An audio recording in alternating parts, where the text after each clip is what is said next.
하나님의 말씀은 고린도후서 3장 9절에서 18절의 말씀입니다. 정죄의 직분도 영광이 있은즉 의 직분은 영광이 더욱 넘치리라.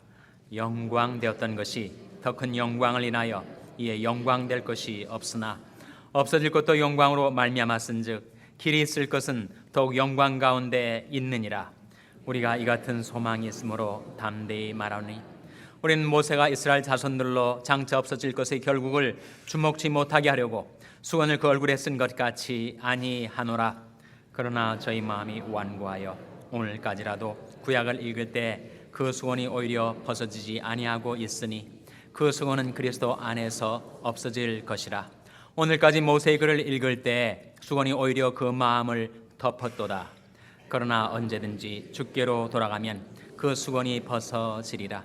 주는 영이시니 주의 영이 계신 곳에는 자유함이 있느니라. 우리가 다 수건을 벗은 얼굴로 거울을 보는 것 같이 주의 영광을 보매 저와 같은 형상으로 화하여 영광으로 영광에 이르니 곧 주의 영으로 말미암음이니라. 아멘. 할렐루야. 서로에게 평강의 복을 기원하는 마음으로 샬롬 인사 나누시기 바랍니다. 샬롬. 샬롬. 우리가 지난 2주간에 걸쳐서 평강에서 평강으로, 믿음에서 믿음으로 라는 제목으로 하나님의 말씀을 함께 상고해 보았습니다. 환난 분파많은 이 세상을 살아갈 동안에 우리가 어떻게 하면 평강에서 평강으로 나가는 삶을 살 수 있는가? 주께서 심지가 견고한 자를 평강으로 평강에 지키시리니 이는 저가 주를 의뢰함이니이다. 우리가 평강에서 평강으로 살아가려면 심지가 견고해야 한다. 그 뜻은 그 생각이 주께 고정되어 있어야 한다. 날마다 주님께 우리의 마음과 생각을 고정시키고 날마다 주님을 의뢰함으로 평강에서 평강으로 나아가는 삶을 살게 되시기를 바랍니다. 믿음에서 믿음으로, 로마서 1장 17절에 나온 말씀인데, 복음에는 하나님의 의가 나타나서 믿음으로 믿음에 이르게 하나니 기록된 바 오직 의인은 믿음으로 말미암아 살리라 함과 같으니라 했습니다. 믿음에서 믿음으로의 뜻은 처음에는 믿음으로 시작했다가 나중에 육신으로 마치는 것이 아니라 처음에도 믿음, 중간도 믿음, 나중도 믿음, 오히려 세월이 갈수록 그 믿음이 더 깊어지고 넓어지고 강해지는 믿음에서 믿음으로 나아가는 삶에 관하여 우리가 함께 말씀을 상고했었죠. 오늘은 영광에서 영광으로 라는 제목으로 하나님 말씀을 함께 묵상해 보실 터인데, 처음도 영광, 중간도 영광, 나중도 영광, 오히려 세월이 갈수록 더 큰 영광 가운데로, 빛나는 영광 가운데로 나아가는 삶을 어떻게 살 것인가 하는 질문에 대한 답변을 말씀을 통해서 찾기를 원합니다. 사람을 영광스럽게 하는 것이 무엇인가? 우리는 죄 때문에 많이 비천해졌습니다. 죄가 우리 인격, 우리 영혼, 우리 심령을 더럽히고 굽어지게 만들고 왜곡시켜서 죄로 비천해진 우리 인생이 과연 어떻게 영광스럽게 될 수 있는가? 과연 사람을 영광스럽게 만들어주는 것은 무엇인가? 2가지가 있다는 거예요. 첫째는 복음입니다. 복음이 사람을 영광스럽게 만들어줍니다. 9절 말씀이죠. 같이 읽겠습니다. 고린도서 3장 9절 말씀 같이 읽겠습니다. 시작. 정죄의 직분도 영광이 있은즉 의 직분은 영광이 더욱 넘치리라. 이 말씀 속에 정죄의 직분이 나오고 의 직분이 나오죠. 정죄의 직분도 영광이 있은즉 의 직분은 영광이 더욱 넘치리라 하는 말씀에 정죄의 직분은 뭐고 의 직분은 뭘 가리킬까요? 정죄의 직분은 바로 율법을 가리킵니다. 율법의 기능, 율법의 직분은 정죄하는 거예요. 우상 숭배하지 말라, 살인하지 말라, 간음하지 말라, 도적질하지 말라, 거짓 증거하지 말라, 탐내지 말라.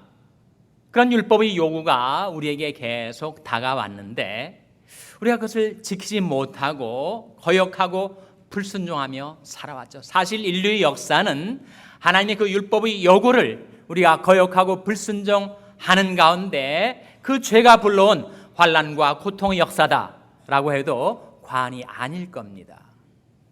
근데 우리가 그 율법을 거역하고 불순종하면 율법은 반드시 우리에게 다가와 정죄를 합니다. 내가 이 계명도 못 지켰지, 이 율법도 내가 못 지켰지, 우상 숭배하지 말라 했는데 하나님을 버리고 나를 더 사랑하고 나를 더 의지하며 자기 숭배를 하고 아신교에 빠져서, 아신교는 자기를 믿는 종교죠, 우상 숭배를 하지 않았느냐? 율법이 우리를 정죄해야 된단 말이에요. 살인하지 말라, 내가 그렇게 너에게 요구했는데 여전히 미움을 품고 증오하며 행위로는 죽이지 않을지라도 마음으로 살인하며 그 말씀에 거역하지 않았느냐? 정죄를 해야 된단 말이에요. 간음하지 말라, 도둑질하지 말라, 거짓 증거하지 말라, 탐내지 말라. 그런 율법의 요구를 우리가 지킬 수가 없었습니다. 전혀 그럴 마음이 없어서가 아니라 지키고 싶은데 지킬 능력이 없었던 거죠. 왜 율법을 지킬 능력이 우리에게 없는 것입니까? 우리 안에 무엇이 있었기 때문에? 우리 안에 육신이 있었기 때문에, 우리 안에 죄성이 있었기 때문에 그 말씀을 지키고 싶지만 내 안에 있는 죄성이, 긍력, 그 말씀 지키는 것을 싫어하고 저지해 왔단 말이에요. 로마서 8장 3절에 그런 말씀이 나오지 않습니까? 율법이 육신으로 말미암아 연약하여서 할 수 없는 그것을 하나님이 하신다. 율법이 우리에게 여러 요구들을 해왔지만 내 안에 있는 육신 때문에 그 율법을 지켜 살기는 역부족. 율법이 육신으로 말미암아 연약하여진 겁니다. 율법의 한계를 드러낸 거죠. 그러자 이제 하나님이 율법이 할 수 없는 그것을 복음으로 하신 것입니다. 곧 죄로 인하여 자기 아들을 죄 있는 육신의 모양으로 보내어 육신의 죄를 정하사 육신을 좇지 않고 그 영을 좇아 행하는 우리에게 율법의 요구가 이루어지게 하려 하심이니라. 로마서 8장의 그 말씀이 있듯이 바로 그겁니다. 율법은 정죄의 직분을 행사해요. 우리에게 많은 율법의 요구, 율법의 계명을 내려놓고 그것을 우리가 불순종하고 거역하고 지키지 못하면 여지없이 다가와 나를 정죄됩니다. 그래서 내가 할 수 없는 죄인이구나 깨닫게 하는 기능을 해요. 선기능과 역기능이 함께 있습니다. 사람을 정죄감과 절망에 빠져들게 하는 역기능이 있는가 하면 자신의 실상을 깨닫고 나는 정말 아무런 가망성이 없는 죄인이구나, 구세주의 필요성을 느끼게 만드는 율법의 순기능이 함께 있는 거죠. 그래서 정죄의 직분도 영광이 있습니다. 전혀 율법이 무익하고 무용한 것이 아니에요. 우리에게 하나님이 거룩하신 뜻을 깨닫게 주시고 그 뜻을 따라 사는 길이 인생이 마땅히 살아야 될 삶의 길인 것을 알려주는 율법의 직분이 영광이 있어요. 그러나 우리 육신 때문에, 죄성 때문에 율법이 한계가 노정되자 이제 하나님께서는 복음으로 말미암아 의 직분을 수행하게 하십니다. 의 직분이라는 게 뭐죠? 사람을 의롭게 해주는 직분. 그것이 바로 복음의 기능, 복음의 능력 아닙니까? 사도 바울이 말한 대로 내가 복음을 부끄러워하지 아니하노니 이 복음은 모든 믿는 자에게 구원을 주시는 하나님의 뭐라고요? 하나님의 능력이 됩니다. 율법은 저 높은 표준을 우리에게 제시하면서 이 표준까지 도달하라 라고 요구하고 명하지만 내 안에 있는 죄성과 육신 때문에 나는 도저히 거기까지 나갈 수 없을 때 복음은 우리 형편, 우리 처지까지 내려와서 쓰러진 나를 붙들어주고 위로해주고 일으켜주고 소망을 주고 믿음을 심어줘서 그 율법의 요구가 우리 안에 이루어지도록 돕는 의의 직분을 수행합니다. 그래서 율법은 정죄의 직분, 복음은 의의 직분. 그 뜻은 사람을 의롭게 만드는 직분을 복음이 수행하죠. 사실 복음이라고 말할 때 복음의 실체는 예수입니다. 예수. 율법은 우리를 정죄하지만 예수는 우리를 의롭게 해주시죠. 내 표준, 내 수준에까지 내려오셔서 쓰러진 나를 붙들어 일으켜 세우시고 하나님의 그 거룩과 의의 표준을 향하여 함께 나아갈 수 있도록 나를 붙들어 주시고 인도해 주시는 예수의 복음은 의의 직분을 수행하는 겁니다. 그러니까 어느 게 더 영광이 크겠어요? 율법의 직분도 영광이 있지만 의의 직분, 사람을 의롭게 만드는 복음의 직분은 더 큰 영광이 있는 거죠. 9절 말씀 다시 보세요. 9절 말씀에 정죄의 직분도 영광이 있은즉 의의 직분은 영광이 더욱 넘치리라.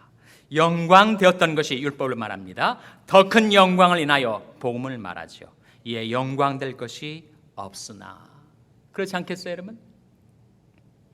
밤하늘의 보석처럼 총총히 하늘에 박혀있는 별들이 빛을 냅니다. 참 아름답죠. 별이 빛나는 밤에. 그렇지만 달이 나오면 달빛은 별빛보다 더 밝죠.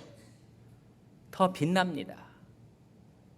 그러나 그 별의 빛과 달의 빛을 햇빛에 비하면 그 빛이 다 무색해지는 거죠.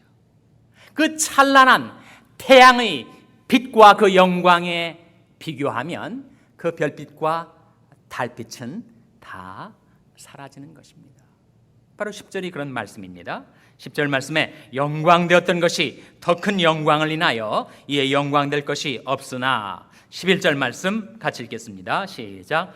없어질 것도 영광으로 말미암았은즉 길이 있을 것은 더욱 영광 가운데 있느니라. 없어질 율법의 직분도 영광으로 말미암았은즉 길이 있을 이 복음의 직분, 그것은 더욱 영광 가운데 있게 될 것이다. 그런 말씀이죠. 사람을 영광스럽게 만드는 것은 복음입니다. 복음은 나를 추하고 비천하게 만들었던 그 죄를 씻어내는 효능이 있어요. 그러므로 너희가 회개하고 돌이켜 너희 죄 없이함을 받으라. 이같이 하면 유쾌하게 되는 날이 주 앞으로부터 이를 것이요. 복음은 나의 죄를 씻어내고 나의 죄를 밝히고 나의 죄를 없이 해주고 하나님께로부터 우리에게로 유쾌하게 되는 날, 사람을 영광스럽게 만들어주는 날이 이르게 해줍니다. 영접하는 자, 곧 그 이름을 믿는 자들에게는 하나님의 자녀가 되는 권세를 주셨습니다. 그래서 누구나 복음을 믿으면, 누구나 예수를 믿으면 과거의 모든 죄는 용서받고 그 예수의 복음이 가져다주는 하나님이 자녀가 되는 영광스러운 신분을 얻게 해줍니다.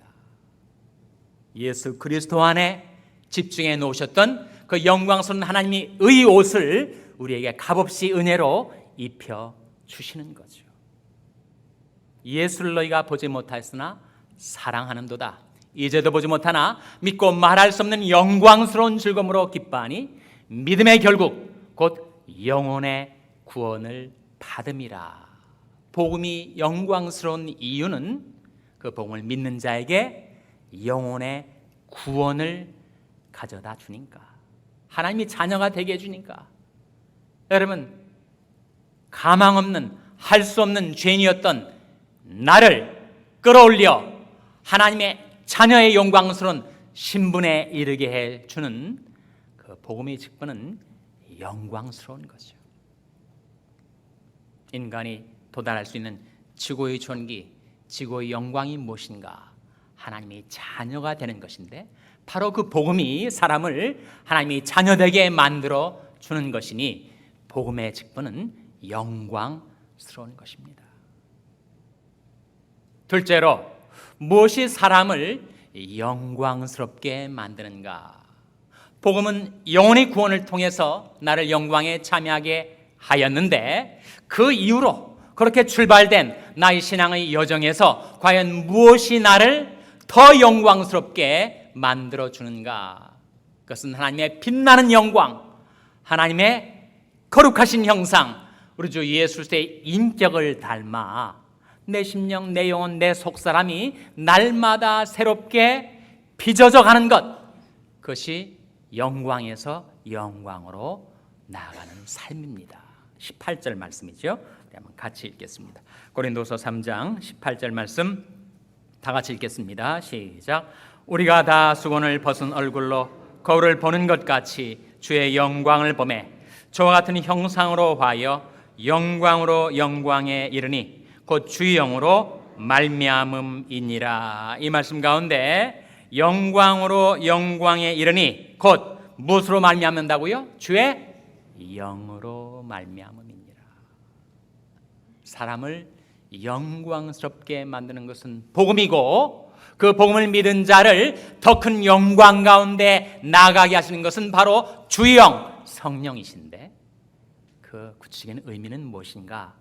우리가 주님의 영광을 바라보고 살아갈 때 성령이 오셔서 내 심령을 새롭게 해주시고 나의 인격을 예수님의 인격을 닮아 변화되게 해주시고 하나님의 빛나는 형상을 내 안에 이루실 때까지 성령께서 나를 새롭게 변화시켜 가신다.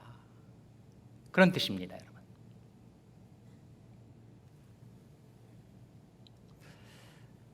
과연 인간이 변화될 수 있는가? 그것은 정말 어려운 질문입니다. 이 세상에 가장 변화되기 어려운 것이 사람의 심보라고 하죠. 마음이 변화되는 것 너무나도 어려운 일입니다. 힘으로도 안 되고 능으로도 안 되고 인간이 의지력으로도 안 되고 오직 하나님의 신으로 되는 것이죠. 성령이 오시면 우리 속사람이 새로워져요. 그렇게 캐캐묵은 사원과 오래된 원한, 구원을 떨쳐버리지 못하고 남 용서하며 살지 못하던 내가 성령으로 말미암아 남을 용서할 수 있는 사람으로 변화된다면 그것은 그 사람이 영광으로 나아가게 된 거죠.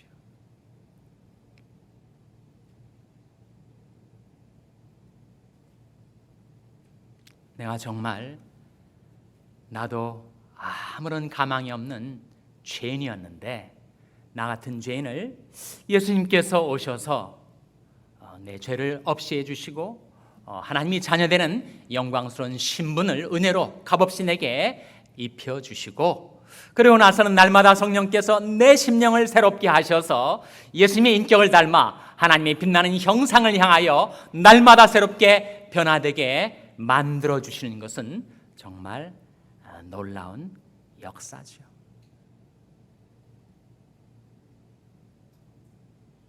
여러분, 기독교의 복음은 용서의 복음 아닙니까? 예수님께서 가상칠언 십자가상에서 첫 번째 말씀하신 기도는 바로 용서에 관한 것 아니었어요? 아버지여, 저들을 사하여 주시옵소서. 자기들이 하는 것을 알지 못함이니이다. 주님 평생 용서의 삶을 사셨고 십자가 위에서도 우리를 용서하시기 위하여 고난을 받으신 것을 깨달은 내가 할 수 없는 나 같은 죄인도 용서해 주셨으니 이제 나도 남을 용서하며 살아야지. 그렇게 결심한다면 그것은 내가 예수님의 인격을 닮아 내 심령에 새로운 변화가 이루어진 것입니다. 아시시 프란시스가 지은 작시 찬송이 여러분 들고 계신 찬송가에 있어요. 33장입니다. 온 천하 만물 우러러 라는 제목의 이 찬양에 가사에 이런 대목이 나옵니다. 너 선한 마음 가진 자 남 용서하며 살아라. 너 선한 마음 가진 자 남 용서하며 살아라. 나 역시 많은 용서, 사랑과 은혜의 빚을 진 자로서 나도 남을 용서하며 살아야지. 성령으로 말미암아 이루어진 영광스러운 변화라는 것이죠. 아주 오래된 유머 하나를 소개합니다. 한국에는 정말 고층 아파트가 많은데 어느 일가족이 워낙 세상살이가 힘들고 괴로워서 동반 자살을 시도했다는 거예요. 그 높은 건물에서 네 명의 가족이 다 떨어져서 자살을 시도했는데 4명 다 살아났다는 거예요. 어떻게 그럴 수가 있는가? 남편은 제비족이었다는 거예요. 부인은 나비 부인이었다는 겁니다. 큰아들은 비행 청소년이었대요. 작은 아들은 덜 떨어진 아이였다는 거예요. 그래서 다 살아났다는 거예요. 우리가 다 흉허물이 많은 자들입니다. 실수도 많고 죄도 많이 짓고 그렇게 살아왔어요.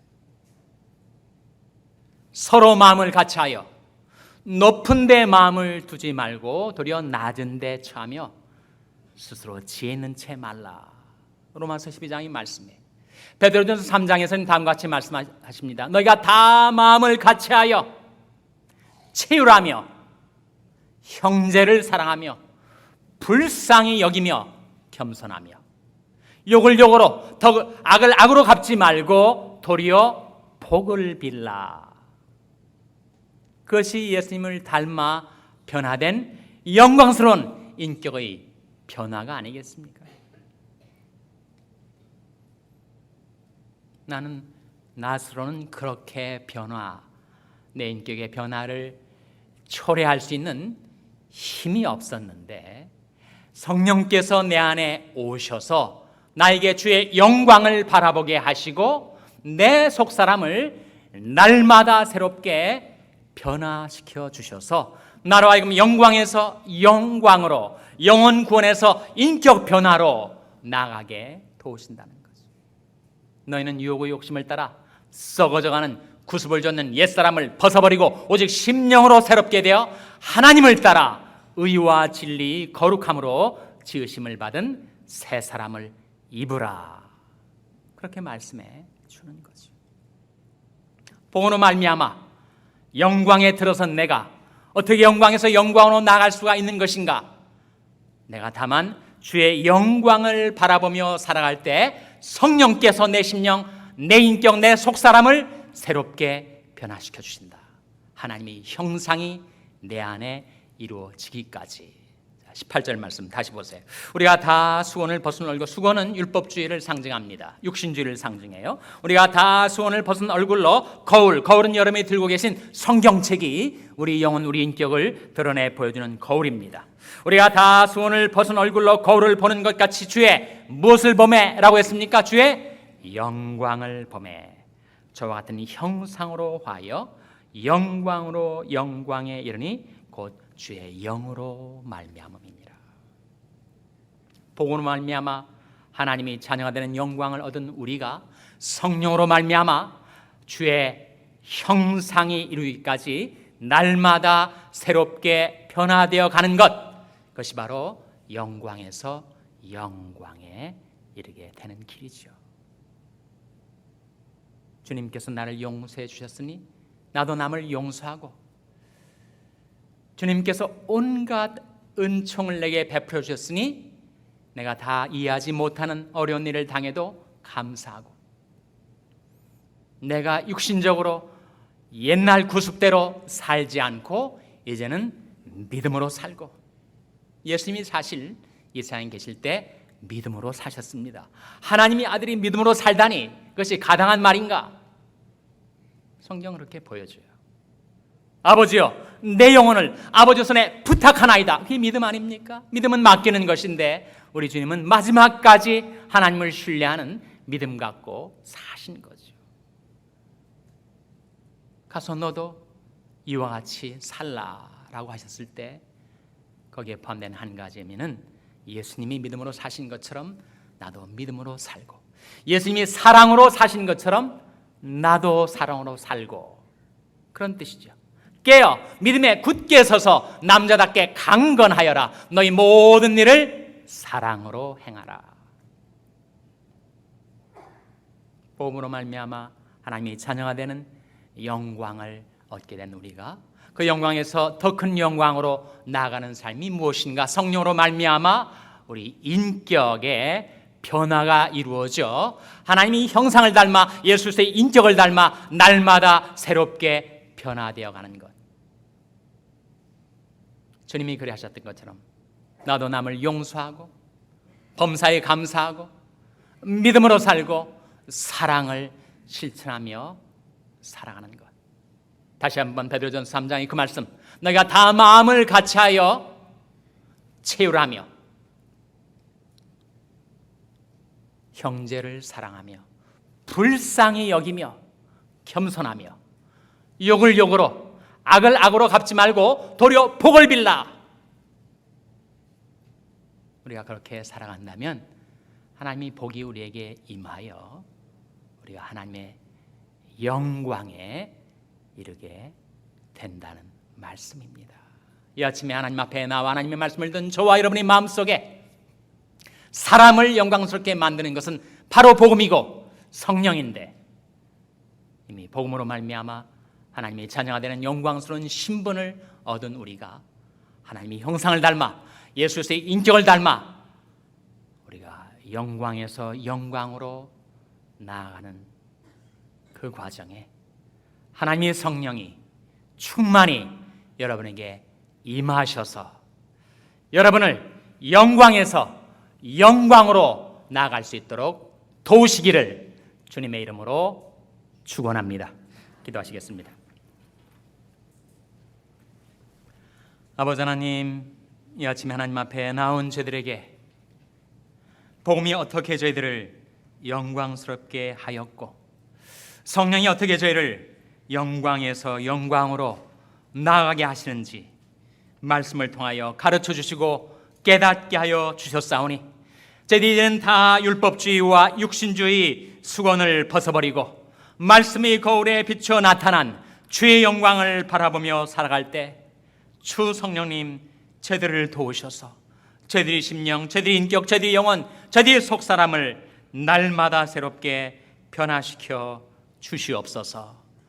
예수님의 이름으로 기도하옵나이다. 아멘.